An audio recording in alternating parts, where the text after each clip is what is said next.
Hello, I'm Sakiz, and on this channel, we explore fictional technology horror stories that feel disturbingly close to reality. Tonight's story is about something we use every day without a second thought: shampoo. A product so mundane, so trusted, that we never question what it might be collecting. This is the story of Dr. Rachel Kim, a forensic scientist who discovered that smart shampoos weren't just cleaning hair, they were harvesting DNA from millions of people in their own showers, creating genetic databases that criminals were using to plant false evidence and frame innocent people for crimes. This story explores the terrifying possibility of our most intimate spaces becoming genetic harvesting sites, where every shower leaves us vulnerable to DNA theft and identity fraud at the molecular level. While completely fictional, it raises urgent questions about what smart bathroom products are really doing with the biological material we leave behind. Are you ready to question what's going down your drain? Let's begin. Dr. Rachel Kim had worked in the Seattle Police Department's forensic DNA lab for 12 years. She'd processed thousands of crime scenes, analyzed countless DNA samples, and helped solve hundreds of cases. DNA evidence was reliable, scientific, definitive. Until March 2024, when she encountered something that should have been impossible. The case was a burglary at a jewelry store in downtown Seattle. The thief had been careful: gloves, mask, no fingerprints. But they'd left behind a single hair on a display case. Rachel extracted the DNA and ran it through the criminal database. She got a match: Marcus Chen, a 34-year-old software engineer with no criminal record. But there was a problem.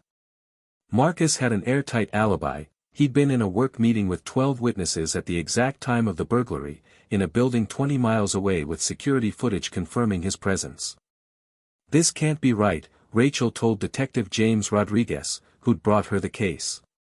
The DNA is a perfect match, but he physically couldn't have been there. Could the lab have contaminated the sample? Rodriguez asked. No. We have strict protocols. And this is a clean match, not just familial, but exact. It's his DNA. They brought Marcus in for questioning. He was genuinely confused. I've never been to that jewelry store. I was at work all day. You have footage proving it. Rachel ran the DNA test 3 more times.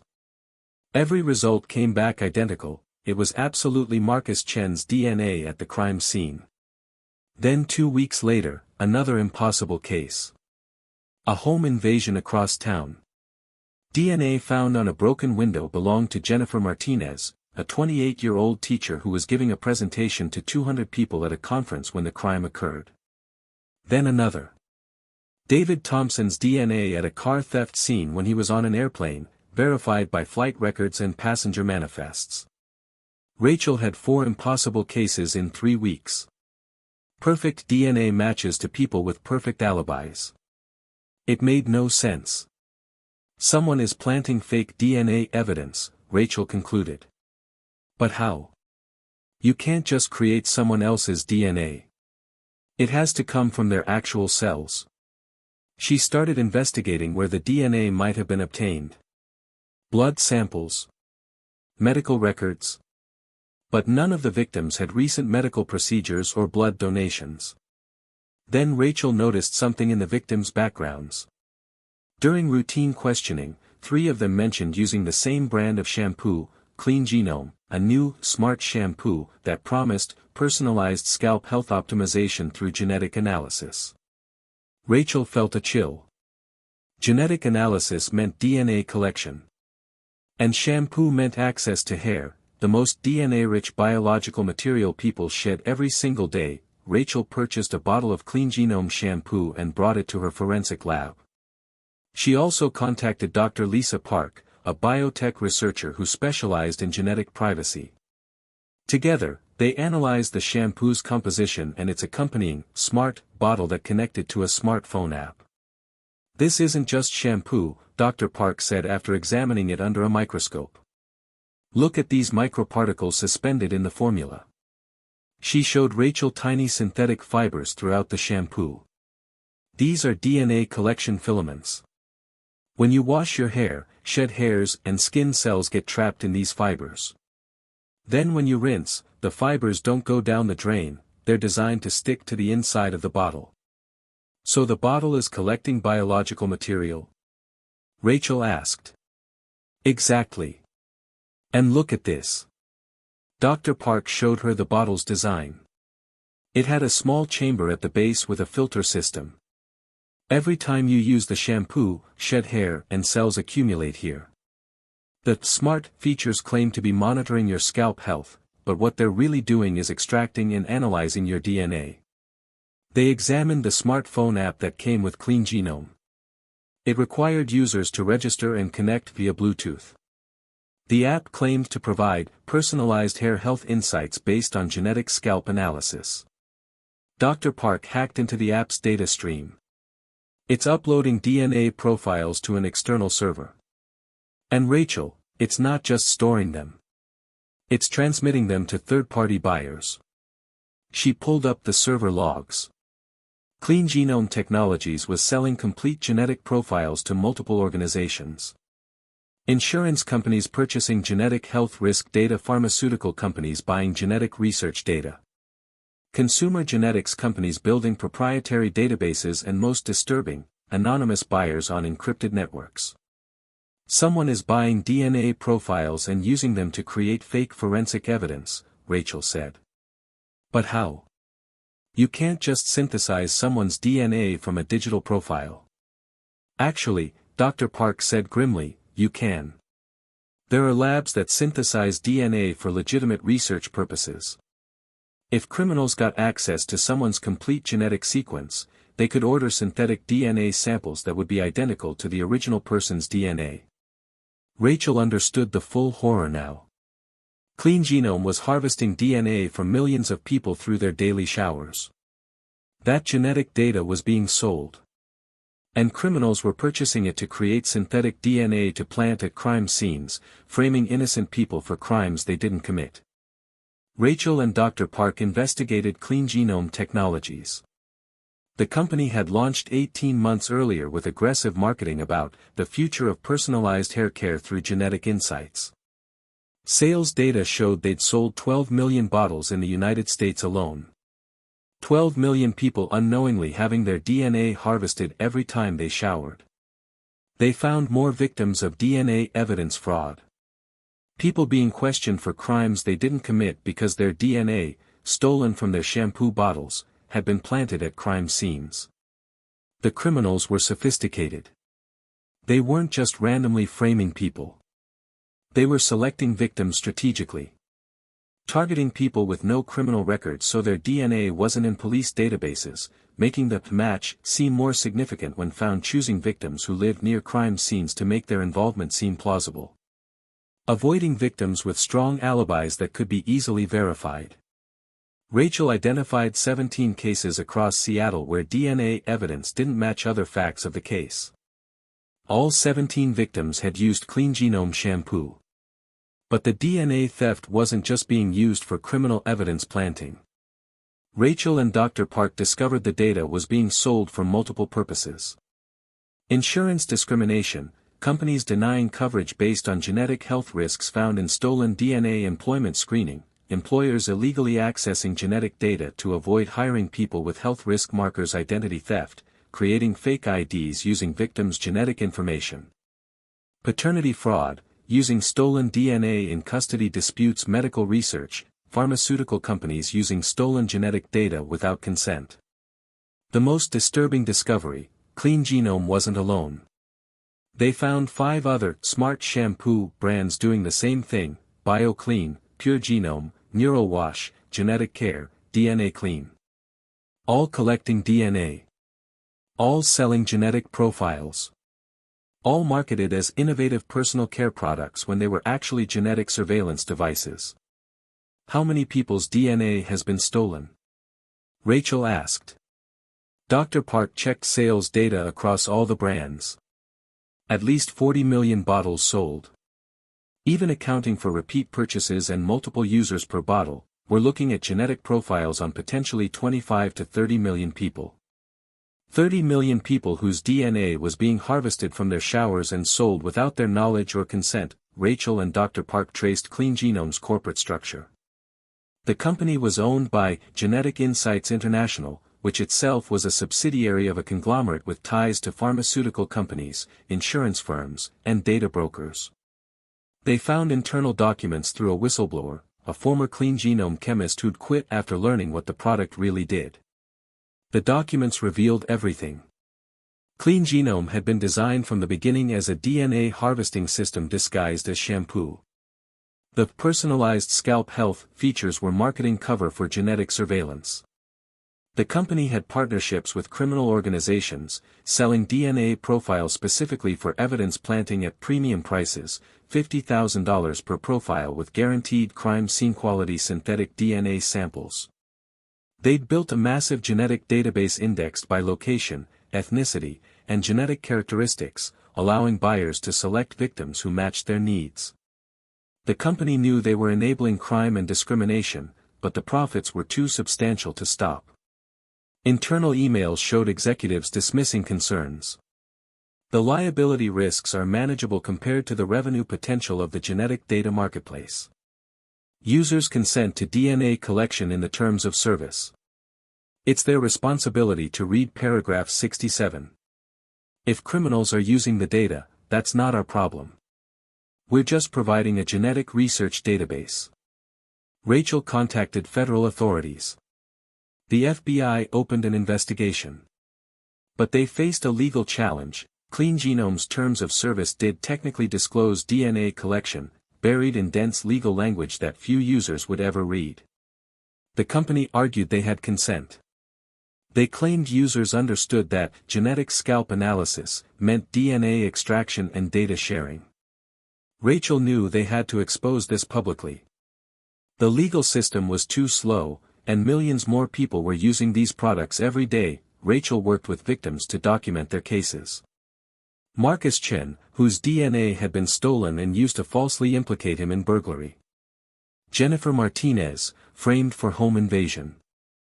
David Thompson, falsely linked to car theft. They also found victims of genetic discrimination, people denied insurance, rejected for jobs, or targeted for scams based on DNA data stolen from their shampoo bottles. Dr. Park prepared detailed technical documentation showing how the shampoo collected DNA, how the data was extracted and sold, and where it ended up. They released everything to major news outlets simultaneously, along with warnings about the other smart shampoo brands doing the same thing. The response was immediate and explosive. Smart shampoo stealing DNA, millions of genetic profiles harvested and sold. Your shower is surveilling you, how beauty products became genetic spies. DNA evidence fraud, criminals using stolen genetic data to frame innocent people. Social media erupted with users checking their bathrooms and discovering they'd been using DNA harvesting shampoos. I've been using CleanGenome for a year. They have my entire genetic profile. My whole family uses BioClean. Our DNA has been stolen and sold. I was denied health insurance last month. Now I know why. They bought my stolen DNA data. The FDA launched an investigation into all smart shampoo products. The FTC filed charges against CleanGenome for deceptive practices. Multiple states filed criminal charges for genetic privacy violations. Class action lawsuits were filed representing 30 million users whose DNA had been harvested without meaningful consent. Security footage emerged of criminal labs purchasing CleanGenome data and using it to synthesize DNA for evidence planting. Several criminals were arrested and admitted to framing victims using stolen genetic profiles. Courts began reviewing criminal cases where DNA evidence was the primary proof, checking if victims had used DNA harvesting shampoos. The scandal revealed that 17 people had been wrongly convicted based on planted DNA evidence created from their stolen genetic profiles. Their cases were immediately reopened. The CEO of CleanGenome Technologies, Dr. Nathan Cross, and 6 other executives were arrested on charges including genetic privacy violations, conspiracy to commit fraud, enabling identity theft, and obstruction of justice. The trial became a landmark case in genetic privacy law. Prosecutors presented evidence that CleanGenome had deliberately designed their product to harvest DNA while deceiving consumers about the true purpose. The personalized scalp health claims were minimal functionality added as legal cover for genetic surveillance. These defendants created a Trojan horse, the prosecutor stated. They disguised genetic harvesting as beauty products. They turned people's daily showers into DNA collection centers. And they sold that genetic data to anyone willing to pay, including criminals who used it to frame innocent people for crimes. Expert witnesses testified about the severity of DNA theft. Dr. Rachel Kim explained how stolen genetic profiles enabled evidence fraud that threatened the entire forensic justice system. Dr. Lisa Park described how DNA data, once stolen, could never be protected again. Your genetic code is permanent and unchangeable. A genetics ethicist testified about the dangers of genetic discrimination enabled by stolen DNA databases. Victims testified about being falsely accused of crimes, denied insurance, and discriminated against based on genetic profiles harvested from their shampoo. The defense tried to argue that users had consented through terms of service and that DNA collection was disclosed. But investigators had studied the consent process. The actual DNA harvesting disclosure was in paragraph 67 of a 94-paragraph document, written in technical language designed to obscure rather than inform. Average reading time for the full terms of service, 43 minutes. Actual average time user spent, 6 seconds before clicking accept. The jury deliberated for 6 hours. Guilty on all counts. Dr. Cross received 15 years in prison. Other executives received 5 to 12 years. CleanGenome Technologies was ordered to pay $8.7 billion in damages and permanently destroy all collected genetic data. But the damage couldn't be undone. 30 million people's DNA had been stolen, analyzed, and distributed. Even with court-ordered deletion, copies existed in unknown locations, purchased by criminals, stored on black market servers, potentially being used for purposes victims would never know about.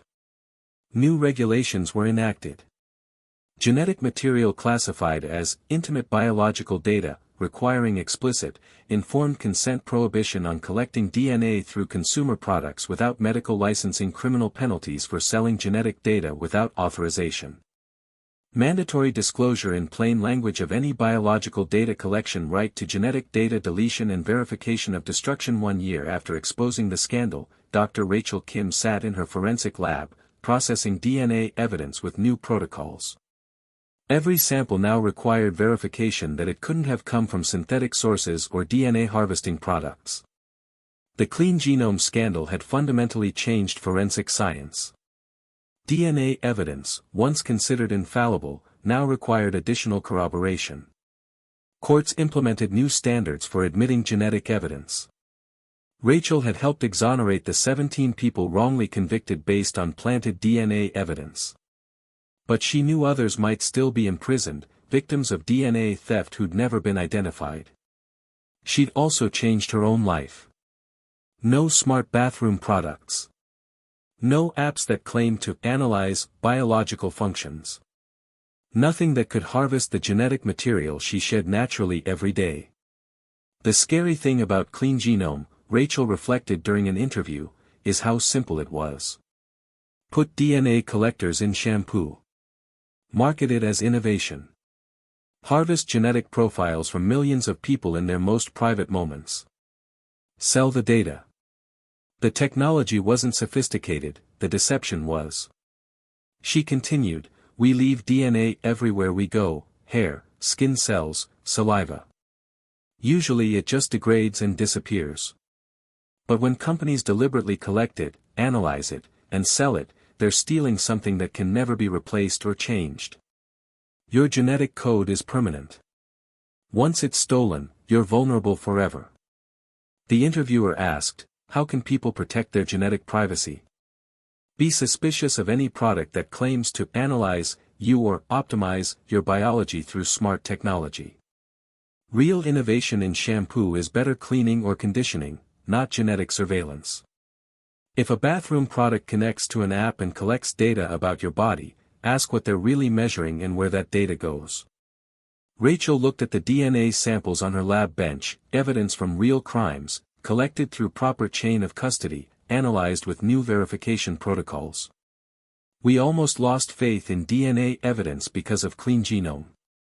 That's how destructive this was, not just to the victims whose DNA was stolen, but to the entire forensic science system. When you weaponize genetic data for profit, you damage society's ability to pursue justice. She remained vigilant, monitoring for new DNA harvesting schemes, advocating for genetic privacy rights, and helping victims of the scandal.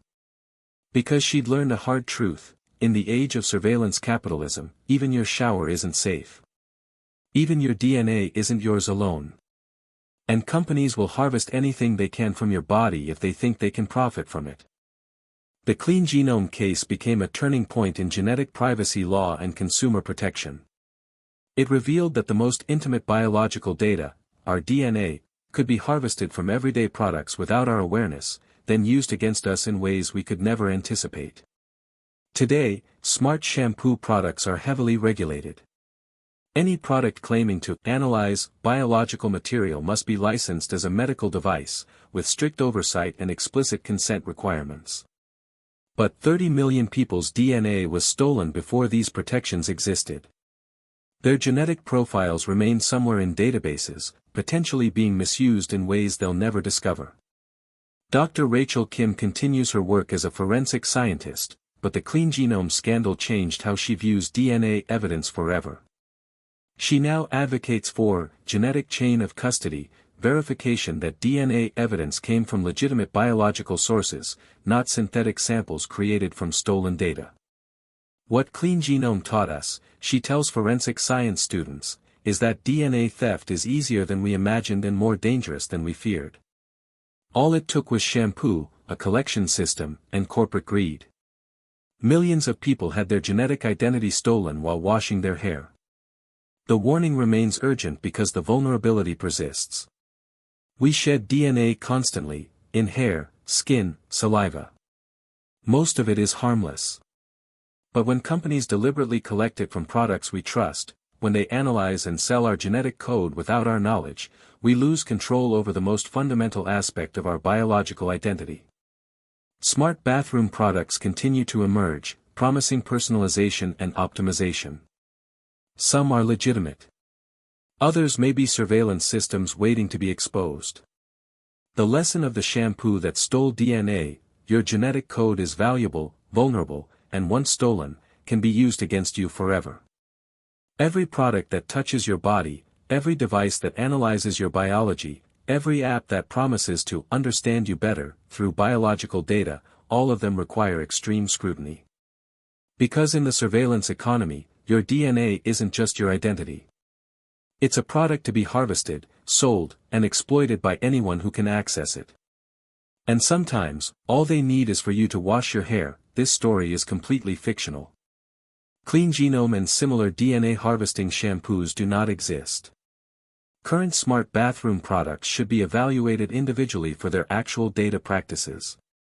However, the technology discussed is real. DNA can be collected from shed hair, genetic profiles can be analyzed from small biological samples, and synthetic DNA can be created from genetic data. The privacy and security implications of biological data collection are genuine concerns in genetics, forensics, and consumer protection fields. This story is meant to encourage critical thinking about products that claim to analyze your biology and the importance of understanding what biological data might be collected and how it could be used. Your DNA is yours alone. Make sure it stays that way. Thank you for watching.